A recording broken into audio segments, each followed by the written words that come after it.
농업인 교류센터 민원 사례 법무편. 농업법인, 영농조합법인, 농업회사법인이 주요소 영업은 하지 않으면서 주요소 부지를 소유할 수 있는지요? 농업법인의 사업 목적은 농업 및 그 부대 사업입니다. 따라서 주요소 부지는 사업 목적 농업에 합당한 토지가 아니므로 원칙적으로 이를 소유해서는 아니 될 것이나 법에서 농업법인의 주요소 부지 소유 자체를 금지하지는 않고 있으므로 농업법인이 주요소 부지를 취득하여 소유할 수는 있을 것입니다. 가령 농업법인이 거래 상대방으로부터 금전 채무를 대신하여 주요소 부지를 대물 변제로 받거나 기타 부득이한 사유로 주요소 부지를 취득할 수 있을 것입니다. 그러나 농업법인이 비사업용 토지를 취득, 보유하는 것은 법인의 사업 목적에 맞지 않으므로 이는 즉시 처분하는 것이 좋습니다. 만일 관할시 군구청의 실태조사에 적발될 경우 부동산업을 하는 것으로 간주될 수 있으므로 비사업용 부동산의 소유는 신중하게 처리해야 합니다. 옆 땅을 새로 매수한 사람이 자기 땅을 측량을 했다고 하면서 현재의 현황 경계와 달리 측량 경계를 놓고 보면 우리가 자기네 땅을 조금 침범해서 농사를 짓고 있다고 하는데 이 문제를 어떻게 해결하나요? 토지의 경계는 현황 경계와 지적 경계가 있습니다. 양자가 서로 다를 경우가 있는데 원칙적으로는 지적 경계가 우선합니다. 그러나 특별한 사정이 있는 경우에는 현황 경계가 우선될 수도 있습니다. 사안에서 옆 땅 주인이 토지를 매수한 후 측량을 해보니 민원인 측에서 경계를 침범하였다고 주장하는 듯합니다. 따라서 민원인도 측량을 하여 그자의 말이 맞는지를 확인해 보는 것이 좋습니다. 만일 경계를 침범했다면 침범 부분을 돌려주거나 기타 합의를 통해 적절한 방법으로 해결하는 것이 좋습니다. 만일 재판을 하게 된다면 경계 확인 소송 또는 토지 인도 소송으로 해결해야 할 것입니다. 저희 종중에 종답이 있습니다. 이 종답은 종중어른 2분과 저희 아버님 이렇게 총 3분의 공동명의로 등기되어 있습니다. 최근 저희 아버님께서 돌아가셨습니다. 그래서 제가 아버님 집은 3분의 1을 상속받아 등기하려 하는데 이런 경우 절차가 어떻게 되는지요? 상속인이 민원인뿐이라면 민원인이 선친의 3분의 1 지분을 단독으로 상속받습니다. 따라서 선친 명의의 3분의 1 지분은 민원인이 단독으로 상속 등기 절차를 밟아 등기를 하면 됩니다. 그런데 만일 상속인이 여러 명이라면 모친도 있고 민원인의 형제들도 있다면 공동상속인들 전원이 분할협의서를 작성하여야 합니다. 즉 민원인을 단독 상속인으로 하는 분할협의서에 상속인 전원이 동의해야 합니다. 그리고 그 후 분할협의에 의한 상속등기 절차를 거쳐 민원인 앞으로 등기가 될 것입니다. 민원인이 선친의 3분의 1 지분을 상속받아 등기를 하였다 하더라도 그 땅은 여전히 종중의 소유이므로 민원인과 종중 사이에서는 명의신탁 관계가 유지될 것입니다. 제가 약 7년 전에 도로에 접한 농지와 대지를 취득했는데 우리 땅 뒤로는 공장 건물이 있습니다. 그 공장 사람들은 예전부터 있었던 출입로가 따로 있습니다. 그런데 몇몇 공장에서는 자꾸 제 땅을 이용하여 출입하고 있습니다. 제가 할 수 있는 조치는 무엇인가요?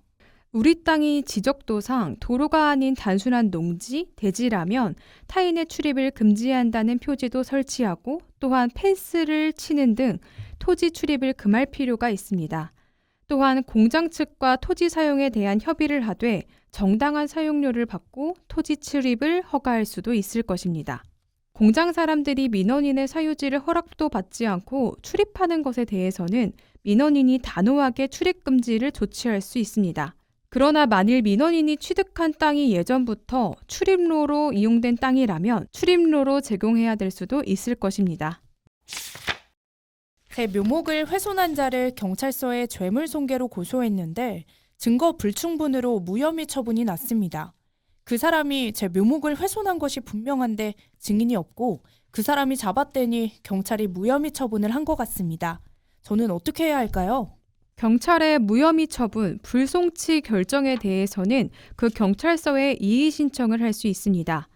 이렇게 이의 신청을 하면 사건은 검찰로 넘어가서 검찰에서 다시 조사 및 수사를 할 수 있습니다. 그러나 증인이나 증거가 없다면 검찰에서도 달리 판단할 가능성은 그리 높지 않습니다.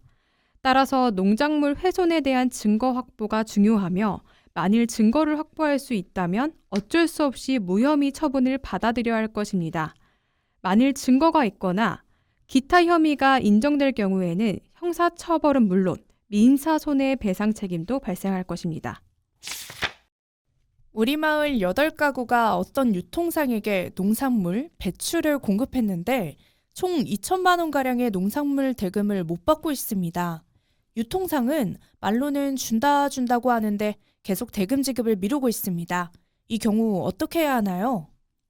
우선 유통상을 직접 만나거나 해서 언제까지 대금을 지급할 것인지 확답을 받고 그에 대한 각서, 약정서 등 서류를 받아두는 것이 좋습니다. 만일 유통상이 확답을 하지 않거나 또는 대금 지급 각서나 약정서를 작성해주지 않으면 가급적 조속히 유통상을 상대로 민사소송, 대금 청구 소송을 제기하여 판결을 받아두는 것도 좋습니다. 아울러 유통상의 부동산, 예금 등에 미리 가압류를 해두는 것도 필요할 수 있습니다. 판결을 받은 후에도 유통상이 임의로 대금을 지급하지 않으면 그 판결을 가지고 강제 집행, 경매, 압류 등을 통해 강제로 대금을 회수할 수 있습니다. 유통상이 처음부터 대금을 주지 않을 목적이었다면 사기죄도 성립되므로 형사고소를 하여 그 처벌을 구할 수도 있을 것입니다. 2012년도에 부친이 사망하였고 당시 상속재산으로 임야가 하나 있었는데 2025년인 현재까지 상속등기를 하지 못했습니다. 지금이라도 상속등기가 가능할까요? 그 절차는 어떻게 될까요? 상속인들이 지금이라도 분할 협의를 하거나 또는 법적 상속 지분에 따른 상속 등기를 할 수 있습니다. 상속 관련 서류로서 망인의 기본, 가족관계 등 각종 증명서류와 말소자 초본, 재적등본 등을 준비하고 또한 상속인들의 기본, 가족관계 증명서, 주민등록 초본을 준비해야 합니다. 또한 상속에 따른 취득세는 과세시효가 지났으므로 납부하지 않아도 되나 등록세는 납부해야 할 것입니다. 그리고 상속등기 신청서를 작성하고 위상속 관련 서류와 등록세 납부, 영수증 등을 첨부하여 관할 등기소에 접수하면 됩니다. 절차가 어렵다면 가까운 법무사와 협의하거나 상담하여 진행하시면 됩니다. 제가 제초제를 뿌리다가 실수로 옆집 농작물에까지 제초제가 뿌려져 농작물을 훼손시켰는데 저는 어떤 책임을 지나요? 타인의 농작물을 고의로 훼손하면 재물손괴죄에 해당되어 형사처벌을 받을 수 있습니다. 그러나 과실로 그러할 경우에는 형사처벌을 받지는 않습니다. 다만 부주의로 타인의 농작물을 훼손하면 그에 따른 민사손해배상 책임을 부담해야 합니다. 상대방이 입은 피해의 정도에 따라 금전으로 배상해주면 될 것입니다. 따라서 상대방이 피해배상을 청구하면 적절한 금액을 지급해야 할 것이고 만일 그 사람이 청구하지 않는다면 지급하지 않아도 될 것입니다. 우리 산을 측량했는데 우리 땅 경계 내에 남이 심은 수목이 10여 그루 있습니다. 그 수목의 소유권은 누구에게 있나요? 수목은 원칙적으로 수목이 심어져 있는 땅 주인에게 소유권이 있습니다. 수목은 땅에 견고하게 부착되어 있습니다. 또한 농작물과 달리 단기간에 수확하는 것이 아니라 수십 년 또는 그 이상 존속할 수 있습니다. 따라서 만일 심은 사람에게 소유권을 준다면 너도 나도 남의 땅에 수목을 심을지도 모르고 이 경우 사회나 국가는 엄청난 혼란에 빠지고 법률 관계가 불안정할 수밖에 없을 것입니다. 수목의 소유권은 원칙적으로 땅 주인에게 주고 특별한 경우에는 심은 사람에게 소유권이 있을 수도 있습니다. 사안의 경우는 땅 주인인 민원인 측이 수목의 소유권을 주장할 수 있으며 만일 심은 사람이 소유권을 주장한다면 적절히 합의하거나 또는 소유권 확인 소송을 통해 그 시시비비를 가려야 할 것입니다. 제가 5년 전에 갑에게 농작물을 납품하고 갑에게 돈을 청구하지 못했는데 그만 5년이 지났습니다. 지금이라도 돈을 받을 수 있나요? 권리가 있다면 그 권리는 적정한 기간 내에 행사하여야 하며 법에서 정한 시간이 지나면 권리를 소멸시켜버리는데 이것을 소멸시효라고 합니다. 따라서 어떤 권리가 있다면 그 권리를 일정한 기간 내에 반드시 행사해야 합니다.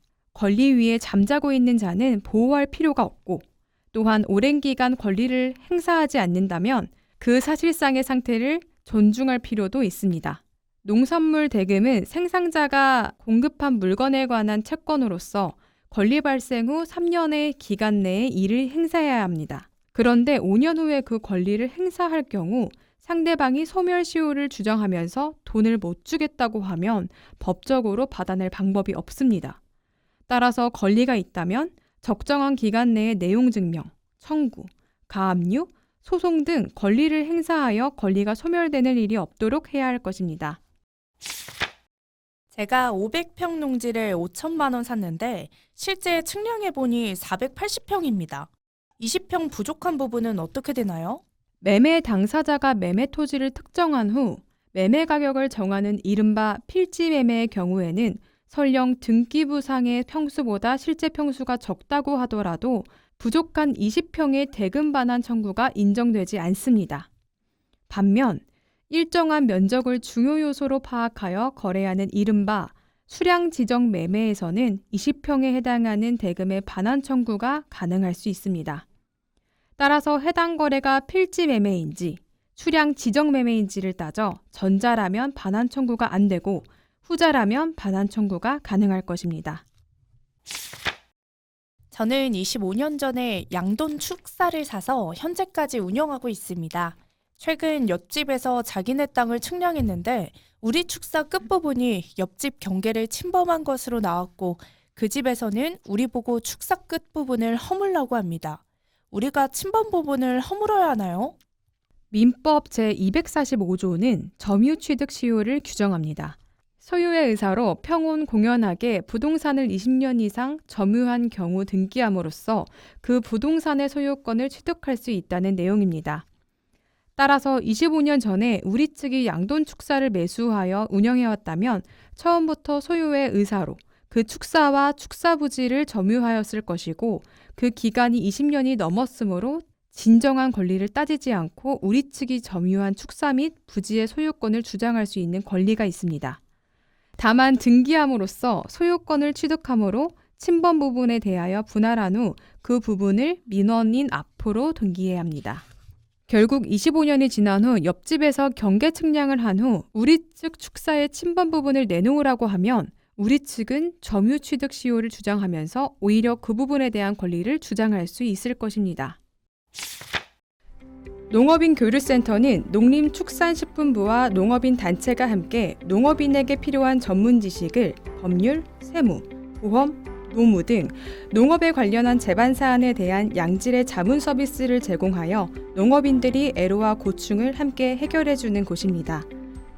농업인 교류센터는 다양한 민원 접수 시스템을 갖추고 있습니다. 1811-3677 민원 콜센터 운영과 온라인 민원 처리 홈페이지 운영, 현장 방문형 찾아가는 서비스 시행, 유튜브 및 카카오톡 채널을 운영하고 있습니다.